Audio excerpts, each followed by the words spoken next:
Christian friend, and somebody actually asked questions about my Catholic faith, and one of them was, why do we celebrate the Eucharist every Sunday? Why we celebrate the Eucharist? Every Sunday, as opposed Every Sunday or every day? Sunday, Okay. as opposed to just once a year like he does. Oh, okay. What, like who does? My Christian friend. Oh, okay. Okay. The question is, why do we celebrate Eucharist every Sunday? And unlike some denomination, they celebrate only once a year. That is an interesting question because I tell you my experience. I come to the U.S. in 1987, and 2 years later, I was 1889, so I remember 89, 90. I remember there's a survey, a kind of survey, but also, I don't remember the name, the guy's name, but he has a radio show in Los Angeles, and he has a survey he sent out, and he tried to make it for about a few months, and the purpose is this, his goal is this. He asked what you like. For example, do you want to be a Christian? You want yes. Do you want to go to church every year, every month, every week? Something like that. And you mark, no, I want to go to church every year. You mark that. Do you want to fast and pray? And you mark no. Something like that. In other words, the survey is about 2 pages, I remember. And on that survey, he tried to ask what you want. For example, I want to be a Christian, but I want to go to a church only once a year and no abstain on Friday, something like that. In other words, you know what? It's a laughable, it's a funny, it's a joke. But a few months later, he collected those things and he read it on the radio show. He finds every single church for every single person they like. If somebody likes only to go to church once a year and they don't even need to be in the church, they just only need to send the money, there's some nut crazy guy at the corner, he has that church. He asks people, you just send me money and I pray for you, you become the member of my church. That's it. You don't even go once a year. Somebody else might want to go once a month. He matches it. The funny thing is, he can find some churches like that for the people, and I never forget that experience. 1989 or so in Los Angeles. To answer your question, the Catholic Church, not only the Catholic Church, but the big Protestant churches, the mainstream line, I'm talking about Lutheran, Anglican, Methodist, Pentecostal, I'm talking about the mainstream line, not just some nut guys on the corner. Some people just don't. But not only the Catholic Church, Orthodox too, Anglican those, we celebrate Mass on Sunday, every Sunday, because that is how we begin. That's how the church begins. The Christians, we call early Christians, those are first Christians, they get together, and here's what happened. Jesus was risen on what day? Sunday. We call it the first day, okay, the first day of the week, because the Saturday was the seventh day. So Sunday becomes the first day of the week. And in the Gospel it says, on the first day of the week, Mary Magdalene, those people go to the tomb. They look into the tomb, Jesus is not there. It marks the day that we call Sunday now. So imagine, 1 week after, on the Sabbath, they cannot get out. They stay in their house. And then the first day, Mary Magdalene, those people, Mary, their friends, they have to go to the market to buy something. And you say, wow, that's 1 week already. Remember last week? Also, on this day we found out that the tomb empty. So we get together and talk about him because we remember him. He's a good man. The next week, after the Sabbath, they go to the market. They buy something with the Sabbath. They couldn't go anywhere. Wow, 2 weeks already. Remember that day? So every week on that day, they try to get together and they talked about Jesus because they remember him. Slowly but surely, they begin to have a certain formula. And they begin to read, they begin to remember, oh, Jesus says, do this in memory of me. stand up and face back down, please? Please, you're so handsome. And here, what's your name?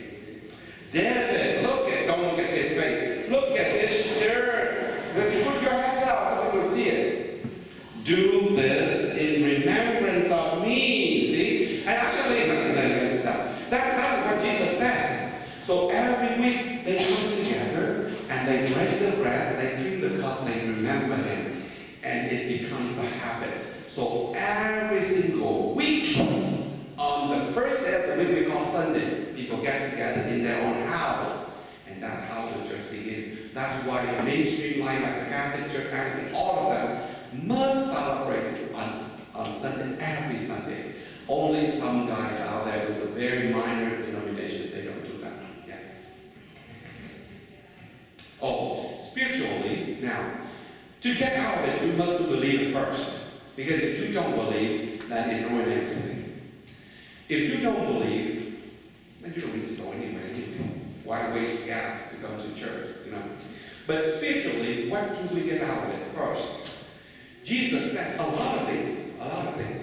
But the first thing so practical is the community. The purpose of coming to church on Sunday is not just to worship God. If you think that you come here to worship God alone, you're wrong. Or at least that's not the teaching of the Catholic Church. No. If you want to worship God on Sunday, you can do it in your bedroom. Actually better, because you don't have to create traffic of people to go and waste your gas. I recommend you stay in your room and do it, because you worship God everywhere anyway. That would be a better way. The purpose for us to get together in our church every Sunday, not only to worship God, even though that is the primary purpose. First, to worship God.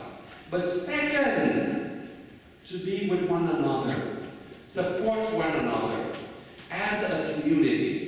Those people in the very early, when Jesus, after he's risen from the dead, they support each other. Why? Because they was persecuted. Those people tried after them and killed them and arrest them. You know, when I'm in despair, when I'm in trouble, I need somebody to talk to. I need somebody, can I stay in your house overnight tonight? Or can I have some food because I'm hungry? And that's how the community, the first community formed. They help each other. And that's why they need to see each other, to help each other. I can worship God in my bedroom, but I cannot help you if I don't see you. So the forming of the community becomes the secondary, but also necessary condition for us to form as a community. That's why at Mass we pray. We pray for he's in the hospital, because we remember each other.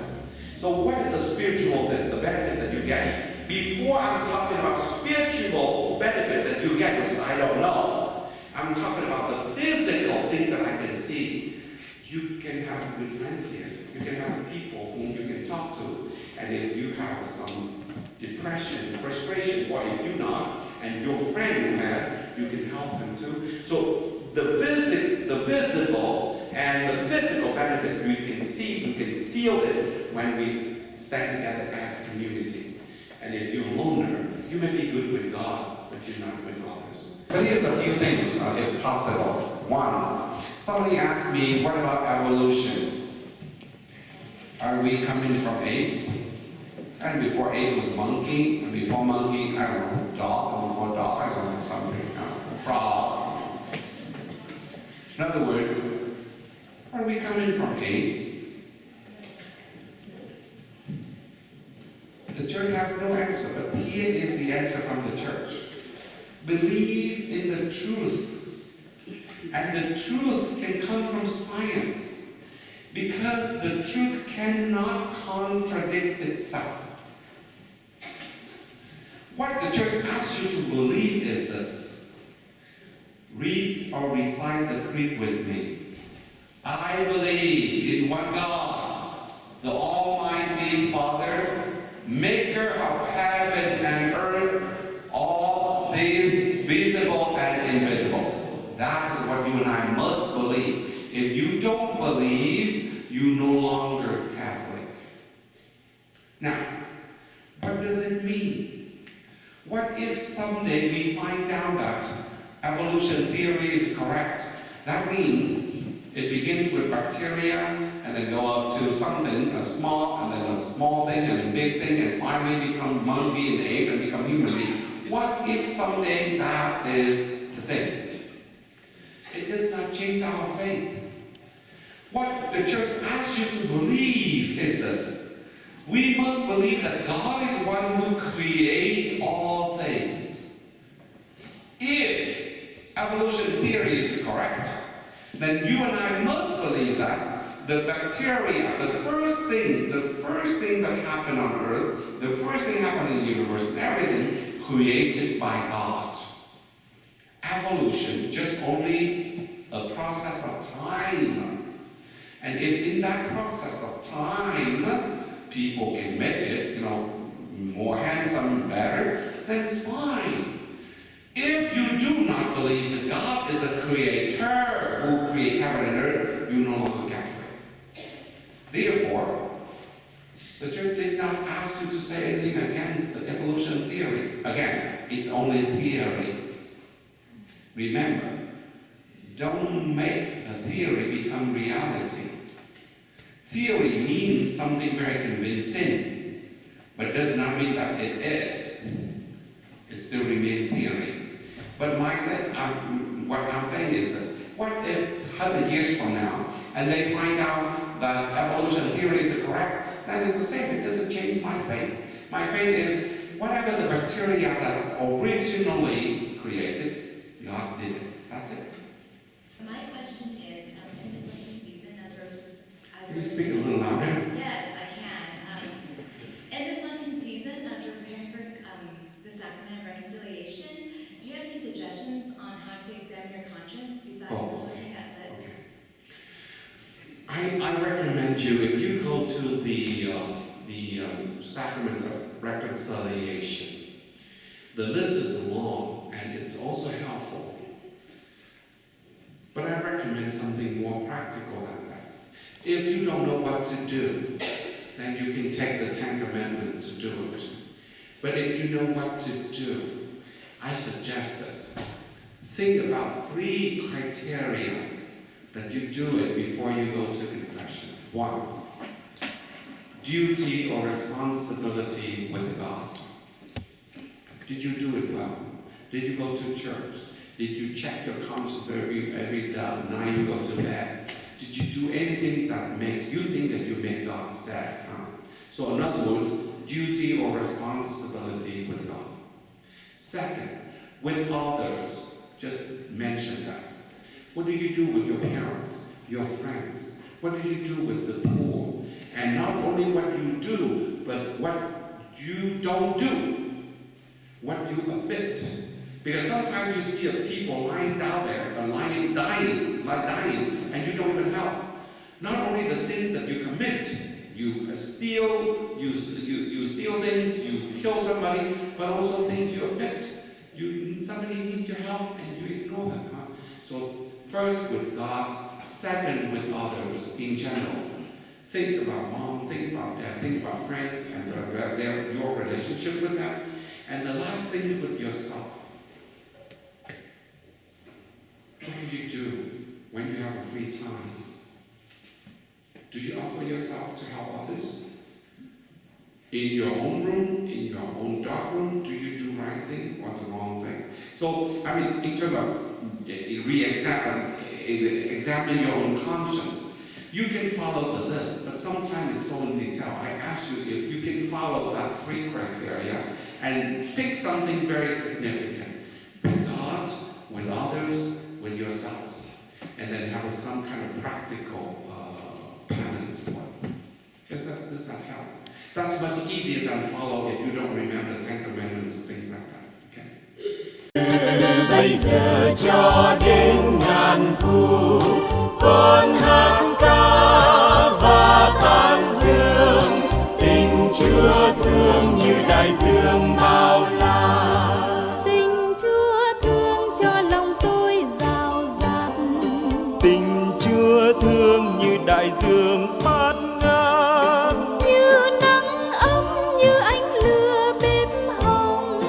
Làm cho tôi sẽ ngất ngây trong